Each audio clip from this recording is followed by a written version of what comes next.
Hello, everyone. Welcome to the Power Label Summit, how to step into your own power, free yourself from expectations, and live the life that you always wanted. Today, we have a special guest, Dr. Aubry Alvarez. Now, she is a mindset coach who works with ambitious women on their spiritual development and personal abundance. She's a certified clinical hypnotherapist, certified NLP and EFT practitioner, and certified Master Reiki Healer who earned her doctorate at Northwestern University, also fellow South Floridian. So, yay! She married her childhood pen pal at 23 years, and now they're raising three beautiful children across 2 continents. Her personal mission is to help women of all backgrounds in excelling all of their endeavors, and she is also the co-founder and co-CEO of MOVMNT. I just want to welcome you, Dr. Aubry. I'm so excited to have you. Can you share a little bit more about yourself to the audience? Yeah, well, it's such an honor to be here, Nikki. Your energy is so amazing, and you share such valuable insights on Instagram. I've been following you lately, and it's been, it's such a nice journey getting to know you. So I really appreciate you making this space, in this summit. I think it's super valuable, especially right now. So and in terms of me, so I am, like you said, I'm a mindset and abundance coach. And I'm also a therapist, and so I work with women who are specifically like sort of entering their second stage of life, like starting their second careers. Usually, they're very like hardworking women who found success sort of the hard way. And I also work with teenage girls who are kind of going down that same path where they're working really hard towards a dream. And my place in their journey is to show them the side of success that doesn't always involve struggle and doesn't always involve hard work. And it's based on like science, so a lot of neuroscience principles and a lot of spiritual principles as well, but also my own life experience. And so it's a really like amazing thing to see like a really ambitious woman or a young woman go after what she wants at full force. And I want to, like, I feel like that's my place in the world, is to give her the tools to get there, knowing that so many of us are bound by these like false constructs that we develop when we're children, or even later in life, that kind of get us stuck. And it's so easy in some cases, in lots of cases, surprisingly easy to break through those blocks. And so that's what I focus on with my work. Yeah. Thank you for sharing, and you're so fantastic. Like, I love your personality and the way that you approach things. And I think that's why we connected so well in the first place, because the mission of the summit, it's targeted towards young women in their millennials, 20s to 30s as well, to kind of change their mindset on how life was. And when you said that you helped teenagers, and I was like, wow, because it's true. Like, as a young teen myself, a lot of my upbringing is surrounded by my social influences, so like my parents, my friends, and what society teaches us in education. I kind of wanted to touch on like your experiences with those young women. Like, what are some things that you normally encounter? And I'm sure like a lot of our audiences still have these limiting beliefs that they don't see the possibilities. So what are some things that you've seen in your career, in your profession, that you can share with us? Yeah, so I say like, there are many ways you can go at answering that, but the first thing that comes to mind is like, I think it'll resonate with a lot of people because it's kind of clear when you think about it, is that at that age, it's about protecting your energy on a spiritual level, but also just on just sort of a practical level, making sure that, all the hours, like, as a teenager specifically, you're in school, you're sometimes over scheduled, you've got all these responsibilities that a lot of the times aren't acknowledged by society. And this is when your brain is forming, this is when your dreams are forming, this is when you're getting ready to set off on a quantum leap, just a few years ahead of you, a quantum leap that just brings you into the next phase of your life. And so the energetic stuff is something I love working with. And so in addition to all the other things I don't talk about all the time, but I'm also a Reiki healer. And so that's something I tie in, is those kinds of, that kind of work that I think really gets at a spiritual part of us that we don't really explore until we're older. which is kind of a shame because when we're younger, there are so many things we can use that foundation for. But when it comes to working with a teenager, it's like the main thing I focus on is on their subconscious mindset blocks. And without getting into too much detail now, we always can later. The idea is that when we're children, when we're ages 0 to about 7, we're basically like walking subconscious minds. We can't, as adults, remember very much of that time period because there's so much going on and it's saved in this data bank that we don't really know exists, but of course it does, because just think like logically, like things that we learned at that age, like how to eat, how to brush our teeth, those kinds of things we learned, we still know how to do them. So clearly, like, that information exists and that's kind of proof of it, but it's really only like the tiniest tip of the iceberg of what exists in there. Most of it is things that drive our emotions, like the chemical reactions in our body. Our body has memorized what it was like to be a child back then, and it applies it to every situation. And that's because our subconscious works so fast interpreting the world around us, even in a practical level. Like, for example, every time you see a stop sign, if you were to see it and it was like the first time, it felt like the first time you were seeing a stop sign, it wouldn't be a very efficient way to live. So our subconscious will see things like that and just say, okay, just don't pay attention to that. You know what that is. And so it does that in a way that helps you with efficiency, but also in a way that can work against you because you miss possibilities. You miss out on all the, the positive things that you're not used to looking for. And it sounds kind of simple, but it's really actually hard, deep work. To get at your subconscious and reprogramming it so it rigs life in your favor. And so with teenagers, it's a really big undertaking because their brains are still forming and all that. But your subconscious, like, it's one of those things, if you can tap into it once, you kind of know how to talk to it and it'll serve you the rest of your life. So that's like the main thing I encounter with teenagers, but also with adults too. It's just with teenagers, it's like more, it's almost more of like an immediate effect because it's like recent enough that you can see changes more quickly. And that's really satisfying as like a practitioner, but also for them, it's like, it opens up their world at a perfect age, I think. Yeah. That's so cool. And while you were explaining that to me, I was thinking back to my teenage years, and I don't know if you can touch upon this and kind of show our audience like a live, this is our first time doing this, like your experience with me.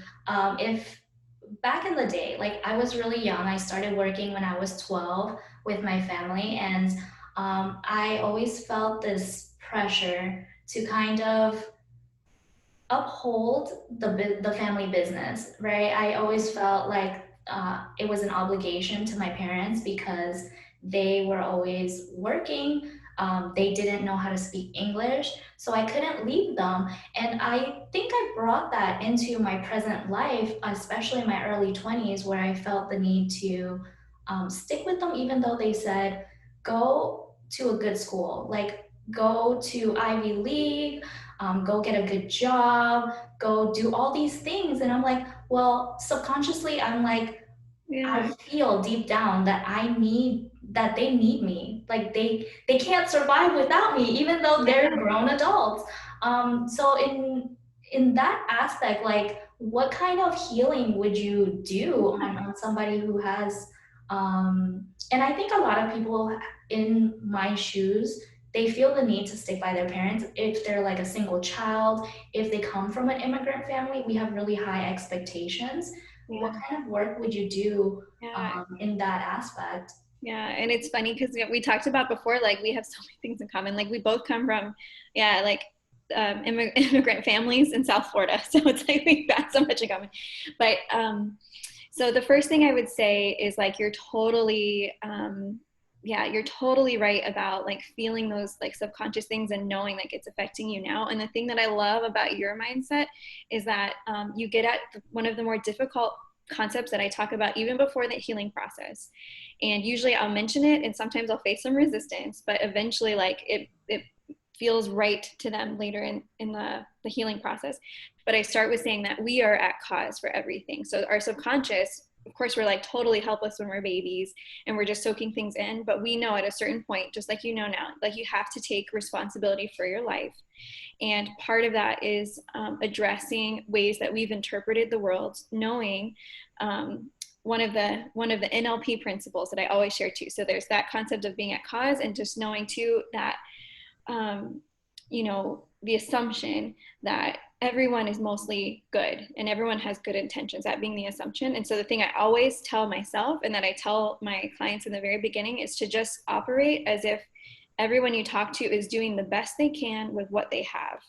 And to me, that's a gateway for forgiveness on all levels, for ourselves, for others, all of that. We kind of get to a place of compassion, which is the starting point of change, of deep change, you know? And so once we get on that point, even before doing subconscious work, I usually do that actually towards the end to solidify things. I talk to the conscious to kind of like break through that barrier so that I can get into the subconscious. Because I need to break that resistance there. And there's usually so much, the first time you meet someone, so much resistance built up. And one of those things is like, yeah, like how do I, you know, reconcile my relationship with these people? How do I do this and do that? And so that requires some talk therapy. And what I would say specifically to that situation is to, yeah, realize that we carry and associate feelings based on the subconscious about guilt and responsibility and obligation, when really we can turn that around for some like positivity too, and see the other side of it, which is feeling like, you know, respected and honored and needed in a good way, and then translate that to, you know, okay, everyone who's in this situation that I find myself in now, everyone was doing the best that they can. Moving forward, what can we do to, yeah, to, I guess, improve the way we communicate, or improve the way that we walk through the world? And in this case specifically, I would say part of it is realizing that the best thing that we can do is release the guilt, and realize the best we can do for our parents is to be happy ourselves. And the same thing for, you know, the best kind of parent is a happy parent. The best kind of child is a happy child. We can let go of so much emotional baggage and worry when we do that, because we know they're okay, and we can focus on our path. And that's ultimately what parents want for their children, and what children want for themselves and for their parents too. If you think about it, like as our parents get older, like that's all I want for my parents too, is for them to be happy and feel like they can be independent, you know, all that stuff. Knowing that we will always, you know, I think as an immigrant family, like we know, like you always support each other. That's like the framework of our families most of the time, is like we're so close together. But sometimes it's good to have that space and say, okay, I know that they'll be fine without me. You know, I know that they're going to be pursuing their own happiness, so I can focus on mine and everyone will be good. You know, we can have, you know, a full cup that we can share with each other at that point. So anyways, that's a lot of talk through, but that would happen all before the subconscious work, because we think about this stuff consciously so much that we need to, I feel like we need to like sort of break through some of that stuff on an intellectual level and then get to the subconscious. And it's hard, because it's like, you know, sometimes you hear really, you know, tough stories of childhoods that, you know, of trauma that's, you know, really, really deeply rooted, and trauma that's not normal on a societal scale, you know. And so that sort of thing, it requires yeah, different levels of inner work, but it's all inner work, and it can all be addressed. So yeah.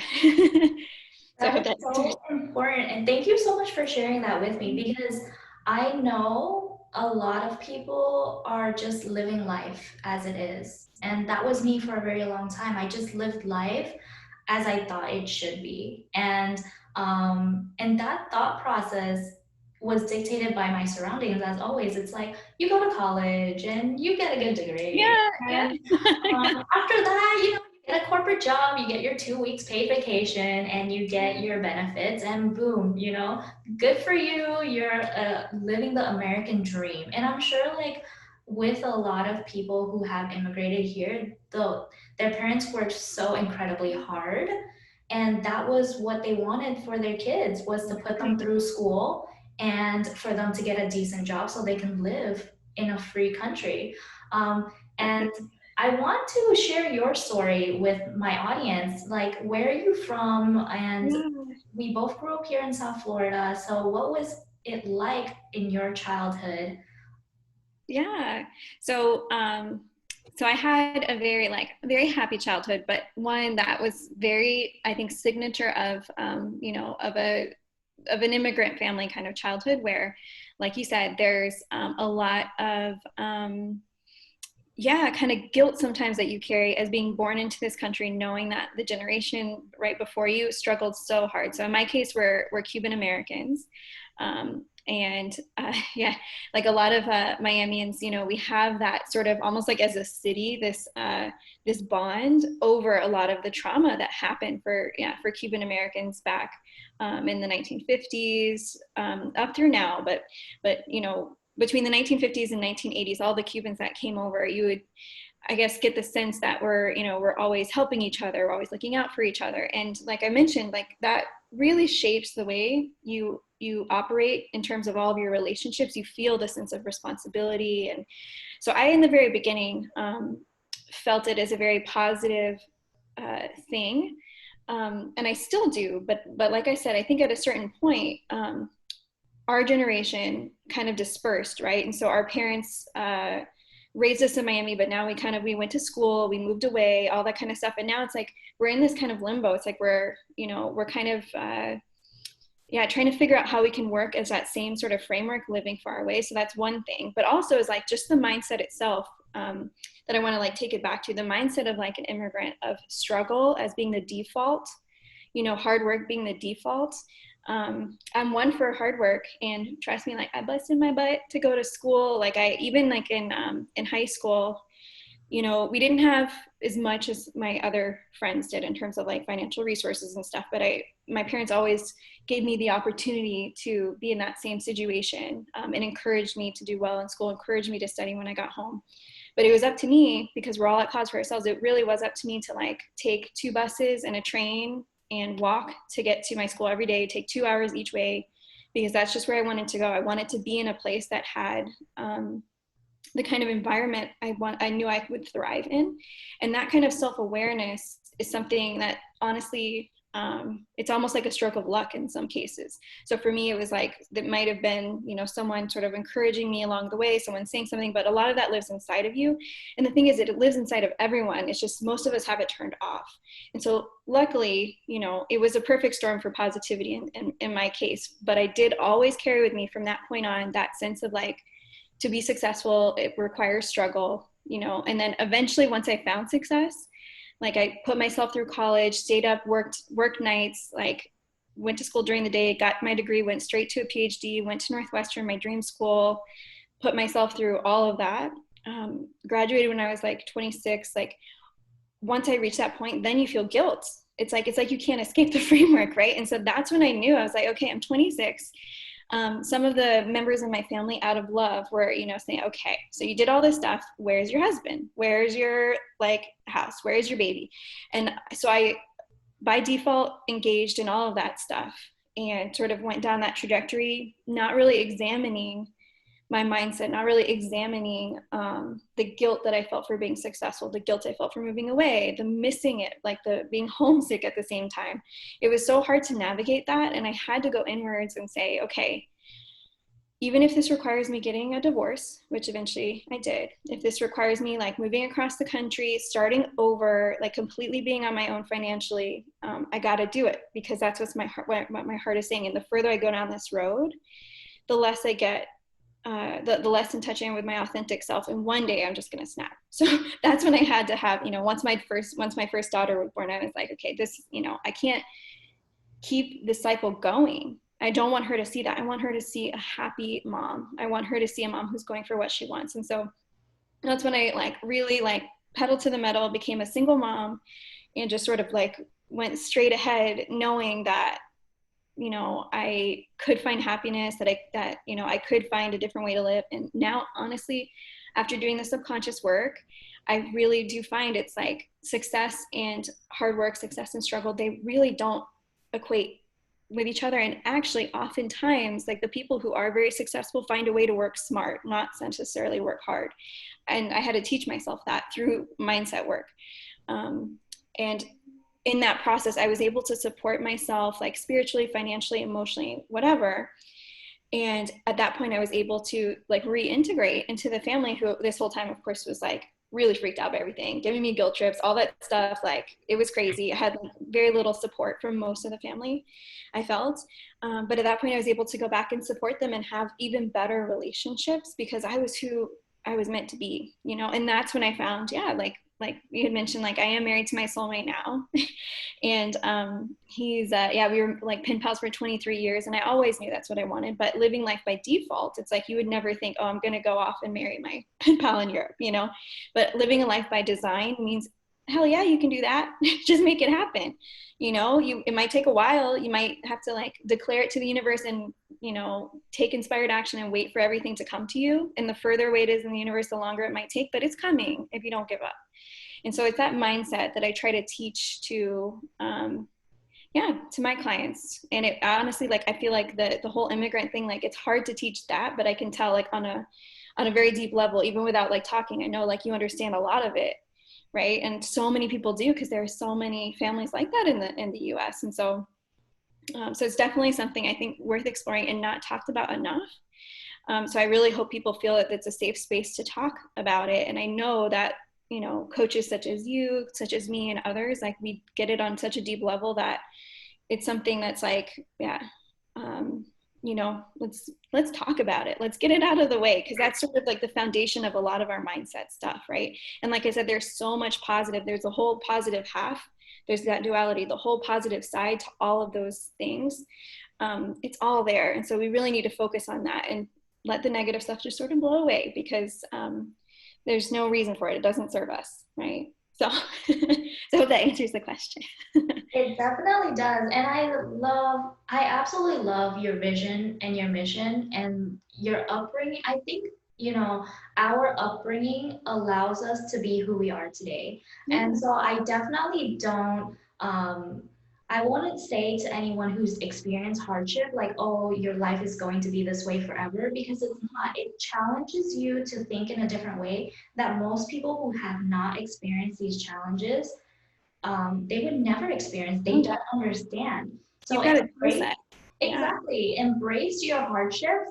Like even now, I think before I came, you know, into this world saying like, there's so much resentment. Like I never had friends because I was always working. And even Yeah. like Oh gosh. my even like my birthday wasn't about me, right? So I'm like, oh, so why have a birthday? Because it's never about me. And I think growing up in that aspect, it was like, for me personally, I was like, well, you know, I'm just another existence in the world. Like, I don't think I matter too much. But I on my own journey to where I am today, and it's funny because I started this journey only a couple months ago when COVID hit, and I realized You're like light years I ahead was though. You're like so the whole evolved.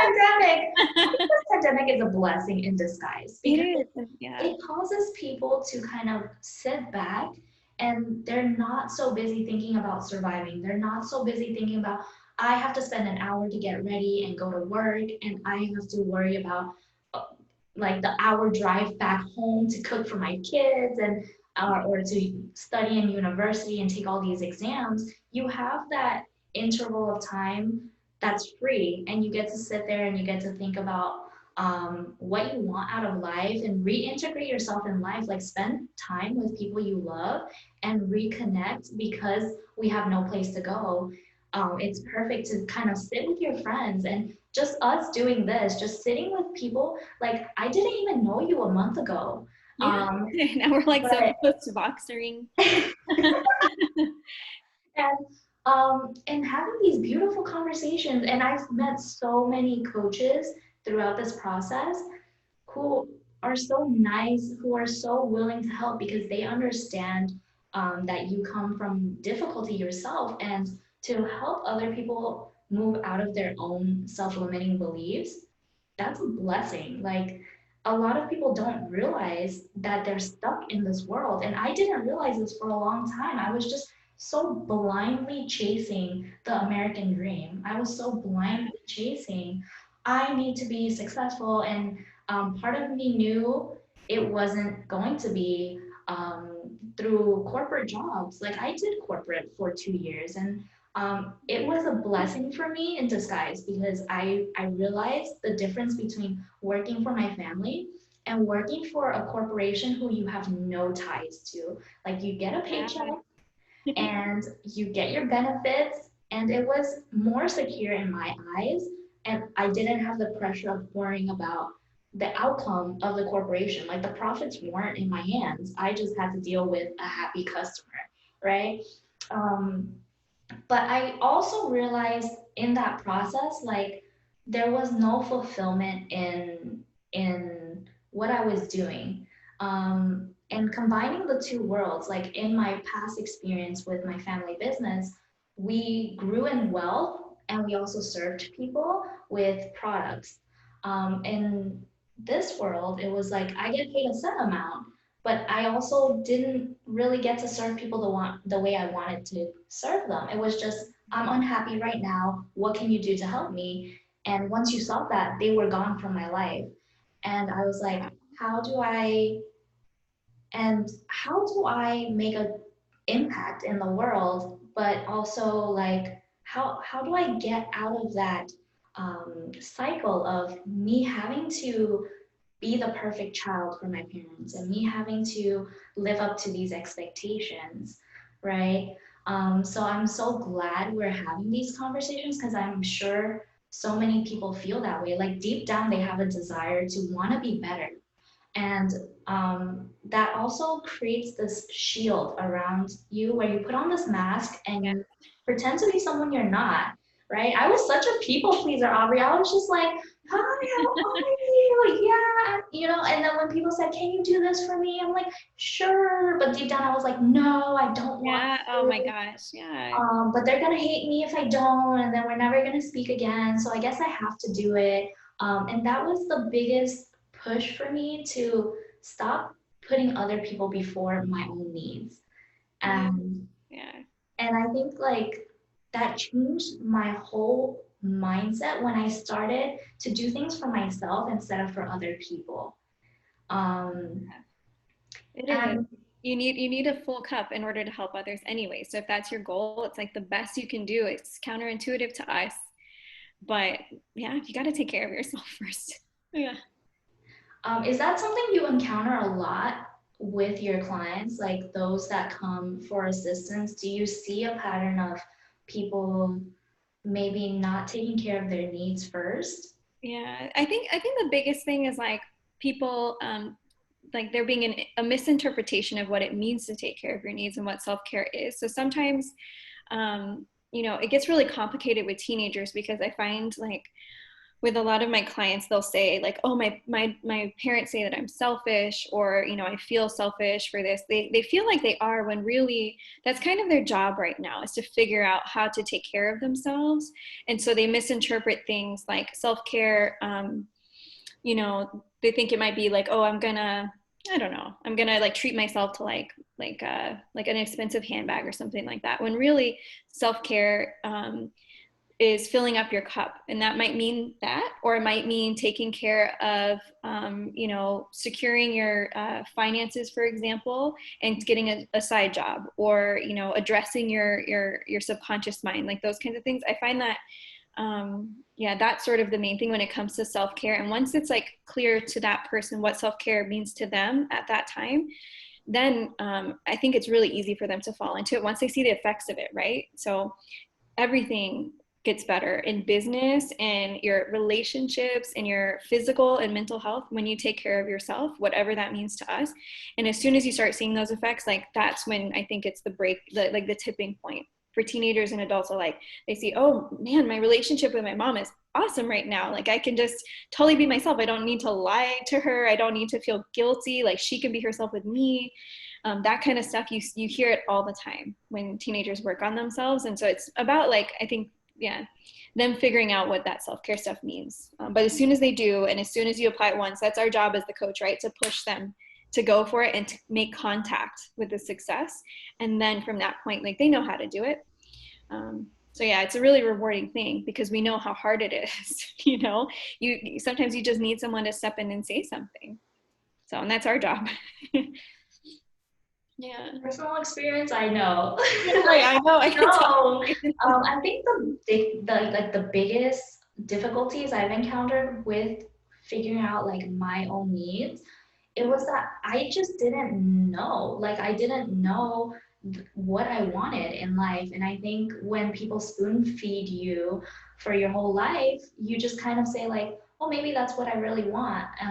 So for the people out there who have difficulties and they aren't happy, but they don't realize that maybe subconsciously there's something missing. Like there's something missing even, and like you said, no matter how many materialistic goods you buy, that doesn't fix your heart. Like that doesn't fill Yeah. your cup. Yeah. Um, And sometimes it causes stress. Like then you're like, oh my gosh, I would have had like 500 extra bucks. I could have like gone on that weekend camping trip, but I can't now. It's like, yeah. what kind of advice would you give them? Like, where does somebody start? Yeah. Well, I think the best place to start is, on the one hand, acknowledge it's a personal journey, but that you can't really do it alone. So it's going to take time and lots of introspection, journaling, all that stuff that sounds really cheesy. Again, you kind of like journaling, like from a practical standpoint, we're like, that sounds like a waste of time. But there is something that happens when you force yourself to think through a thought and memorize it in your body, get the chemicals changing in your body. That's what you need to do is like ignite change. And even just writing something down, it takes it from the inside and it brings it to the 2D world. And that's what I always say, like, because on the side I make like planners and stuff. And that's because I truly believe in the process that moving to the 2D world and then to the 3D world is like such a, like almost like a sacred process that we can go through. But you need to start with like, yeah, recognizing that you want something different and that you want to live a life by design and not default, and committing to like that journey. And then I think helping yourself by finding some outside support, people who can give you a different perspective. That's why I think a coach helps so much because they ask the right questions. Coaching is different than therapy in that sense. Therapy is kind of like a process where they almost tell you what to do and they lead you down in a different way. Coaching is teaching you to guide yourself and giving you the tools like to ask yourself the right questions that you can use for life. So yeah, so committing to it and finding some support on the outside, and just making sure that you're just constantly every day aligning yourself with what you want, and committing to the most important relationship in your life, which is with yourself. Yeah. Yeah. That's amazing. So I've definitely noticed, like personally, for journaling has helped a lot because you actually do sit down and you have to think about like what I want out of life, like what I have to do, or just anything that you feel. And that's something that I really want to touch upon. It's like if you don't feel, you don't heal. That's my new model. If you don't Oh, I feel, love you that. don't. I love that. Yeah. Because we kind of also hide ourselves away from other people. Yeah. Now with social media so apparent, bringing out like everybody looks so happy on social media, but deep down, I don't think anybody expresses like we only post about the times when we feel good and we never post about the times that we feel bad. And I think that's a conversation to be had like amongst friends and family that it's okay that you don't feel right all the time. Nice. And talking through it with somebody is very similar to journaling as well because it forces you to kind of think like, I'm feeling sad, but why am I feeling sad? Right? Or I feel anxious, and I used to feel anxious all the time. And it was because I wasn't aligned.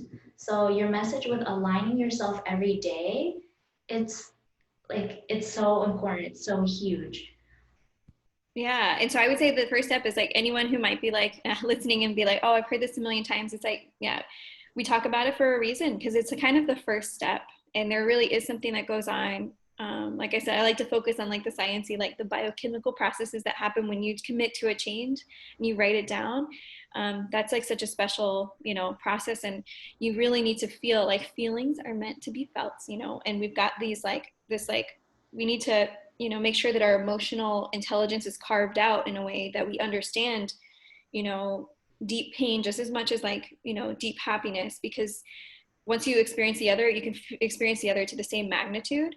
And like in today's, almost like high vibe culture, which to some extent, like I'm a part of that culture too. We do need to acknowledge the effect of like, of toxic positivity, like that we get from like, constantly seeing the sometimes fake positive stuff from social media, but acknowledging that, the whole idea of our existence is to experience and enjoy life. you know, if that's what you feel is like the meaning of life, that's what I think the meaning of life is to find joy. The purpose is to feel everything so you can, yeah, get the entire human experience, but shift your mindset just a little bit up, because everything you want is up here vibrationally. Shift it a little bit up so that, you know, you're still going to have highs and lows, but then your highs are higher and your lows are less low. And that's what we, you know, should arrive at. Not that you're constantly in a state of like, you know, like an Instagram state of positivity, but one where you're really able to sustain it and you can handle the lows because they're not that bad. You train yourself to see the good in it so that it's not that bad. Yeah.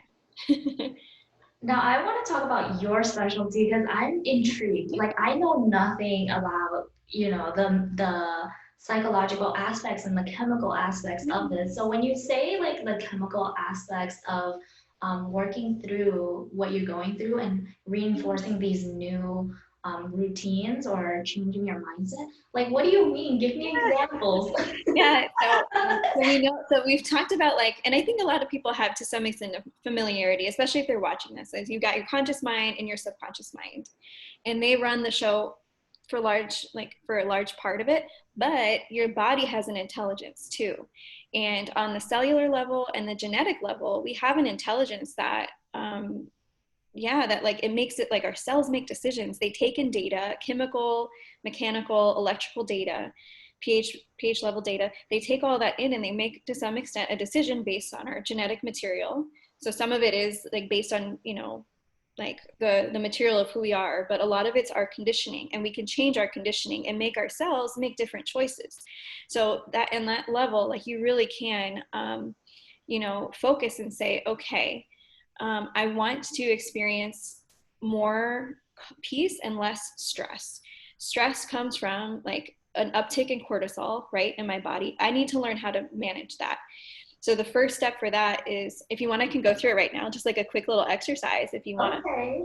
But like, so the first step for that is calibrating, so you can read your body. You can listen to almost like listen to the chemical processes.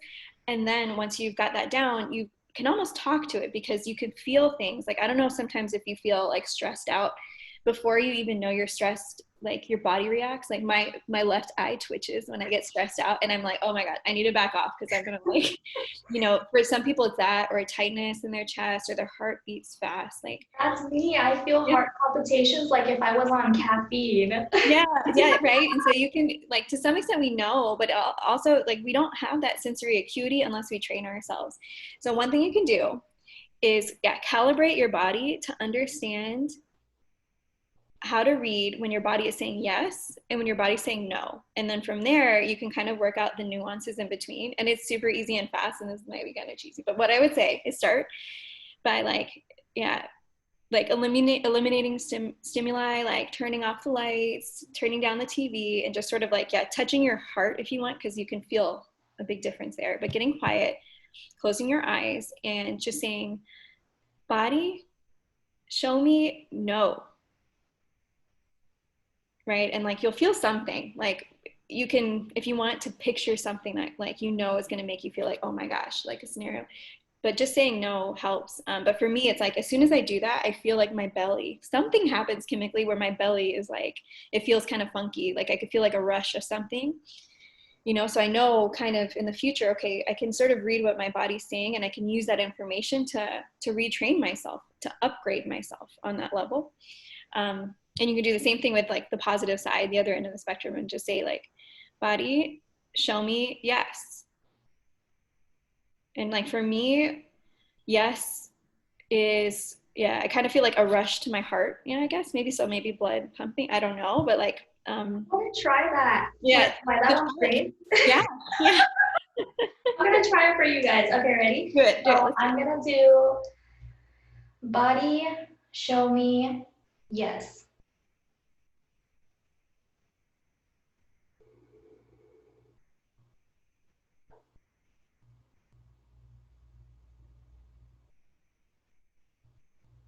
Wow, that was so cool because I kind of felt my heartbeat and all the like excitement and tension that was building up from like this interview. I was like, I was Yeah. so quick and forward with the interview. I kind of brought myself back and I felt like my heart slowing down. And it Yeah. Oh, calmed see, me. that's really sweet. That's funny. For me, it's like a rush. For you, it's like a calming. And it says something about our because our body's always trying to reach that state of homeostasis, of equilibrium, and balance it out. And our bodies are thinking on the cellular and even the genetic level. And we know, like, if people are interested, if any of you are interested, you can look up the work of Dave Asprey, who focuses on like even epigenetics. So the environmental factors that turn on and off our genes that govern everything. And you can focus on your diet, focus on like your exercise, how much oxygen you give your body. But all of that goes to say that like you can kind of train yourself on the really deep level to listen to your body and increase the chemicals of like the positivity and physically become the person you want to become. And that's when it gets kind of like crazy to a lot of people. But on a cellular level, like we're regenerating cells at a crazy rate. And it's something along the lines of like, if each cell was like a person on this planet and was kind of telling you what to do and governing like your existence, it would be the equivalent of 1,000 planet Earths. So it's like you've got so much going on and you can talk to all of it. It's just we just don't think of things that way. And as coming from immigrant families, like we're very practical. And so for me, I need to think of it from the scientific perspective first, the practical perspective first, to really get in my subconscious. But when I think of it that way, it's like, why haven't I thought of that? Like if I want to be a happy person, be a happy person, and it's not always that easy, but in a sense it is that easy, right? So at any given moment, like if you think of, reacting, in a stressful way, you have some level of control over that. We have reflexes, but that's a small like percentage of how our body reacts. Most of it's conditioned. And so it's your mind, but it's also your body and talking to all of it that I find makes a difference. Yeah. That's so cool. That's so cool to hear from your side because I don't know that side. And a lot of people don't know that side. Chemicals and hormones and all those things, they're just like, oh, that's it just happens.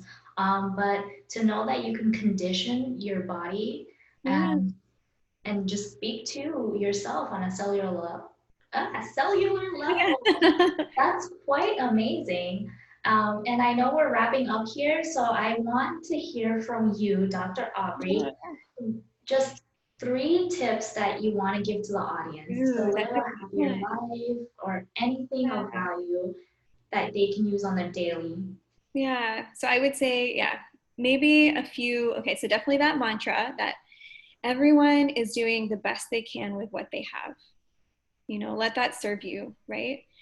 The second would kind of be a mantra too, and that would be to say, think of ourselves as, being in almost like like a biological spacesuit, right?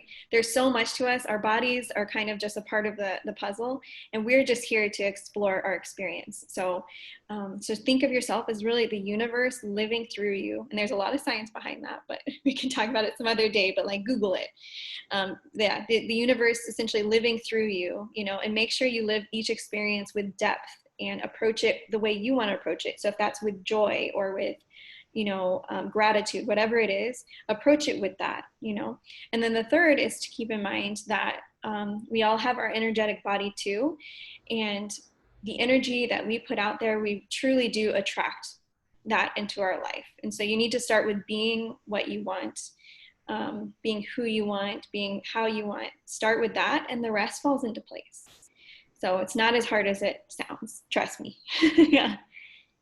That's amazing. And thank you so much for sharing those 3 tips. I also have an amazing thing to share with the audience. So Dr. Aubrey has actually a freebie for you guys. If you would like to go ahead and share that with our audience, Dr. Aubrey. Yeah. So I've recorded a 30-minute hypnosis so you can get a sense of how it feels. Of course, like most hypnosis, it will be like super directed, like in person. I'll give you the language that's like based on where you're coming from in your subconscious. But in theory, it works for everyone, right? And I made it so it's generalizable to most people. And it's on the topic of abundance. So not just wealth, but having more money, but having more time and feeling on the deepest level that you can have that, and that it's not a limited resource. It's an unlimited resource. What is limited is time. So I want to give you the fastest way possible to feel that, and that's through hypnosis, in my opinion. And so it's got like binaural beats in it. It's got delta waves like in there so that you can really get into a deep meditative state. And yeah, it is totally for free. So definitely check it out and take some time to go inward tonight if you can, and listen to it like right before bed. That's so amazing. So guys, I'm gonna leave her link down below for you or somewhere on this website. You'll find it. But that's so cool. And thank you so much, Dr. Aubry, for Thank joining us. you so Thank much. you to everyone who's opted in for this amazing show. We have so many more amazing things to talk about. You I'm guys so have a excited wonderful to day. hear from you. Yeah, you're doing an amazing job, Nikki. It's incredible. This is so amazing. Thank you. Oh, you guys, she touches my heart and I Oh, can't that's even. sweet. Yeah, no, Nikki, you're such a light, and you're really shedding light on a lot of like shadowy subjects, right? And that's what we need right now. So I really appreciate that you're doing this. I'm really excited to, yeah, to see the rest of the lineup. Oh my God, thank you. Love you guys. Love all of you. You guys have a wonderful day, and I'll see you back tomorrow.